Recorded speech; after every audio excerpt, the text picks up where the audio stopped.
মঙ্গলবার প্রয়াত সর্বোচ্চ নেতা আয়াতুল্লাহ আলী খামেনি ও তার পরিবারের সদস্যদের জানাজার নামাজ অনুষ্ঠিত হয়। জামকারান মসজিদ প্রাঙ্গণে জানাজা শেষে শুরু হয় শোকযাত্রা। শেষ বিদায়ের আবহে ভোর থেকেই কানায় কানায় পূর্ণ হয়ে ওঠে পবিত্র জামকারান মসজিদ প্রাঙ্গণ। লাখো মুসল্লি, শীর্ষ আলেম, সরকারি কর্মকর্তা, সামরিক কমান্ডার সহ বিভিন্ন শ্রেণী পেশার মানুষ অংশ নেন।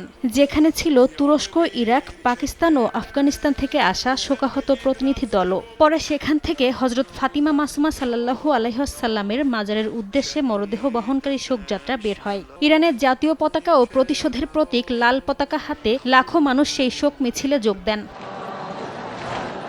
এর আগে সোমবার গভীর রাতে ইরানের পবিত্র নগরী কোমে পৌঁছায় খামেনির মরদেহবাহী কফিন। তবে আগের দিন বিকেল থেকে দেশের বিভিন্ন প্রান্ত থেকে মানুষ পবিত্র শহরটিতে পৌঁছাতে শুরু করেন।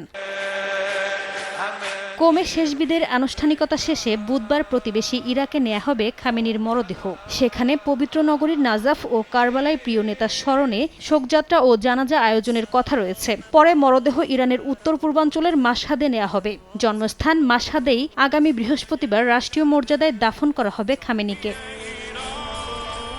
এদিকে শেষ বিদায়ের আনুষ্ঠানিকতার মধ্যেও থেমে নেই ওয়াশিংটন তেহরানের পাল্টাপাল্টি হুঁশিয়ারি। সামাজিক যোগাযোগ মাধ্যম এক্সে দেয়া এক বার্তায় হুমকি অব্যাহত থাকলে যুক্তরাষ্ট্রের সঙ্গে চূড়ান্ত কোনো চুক্তির আলোচনা শুরু হবে না বলে সতর্ক করেছেন ইরানের পররাষ্ট্রমন্ত্রী আব্বাস আরাকচি।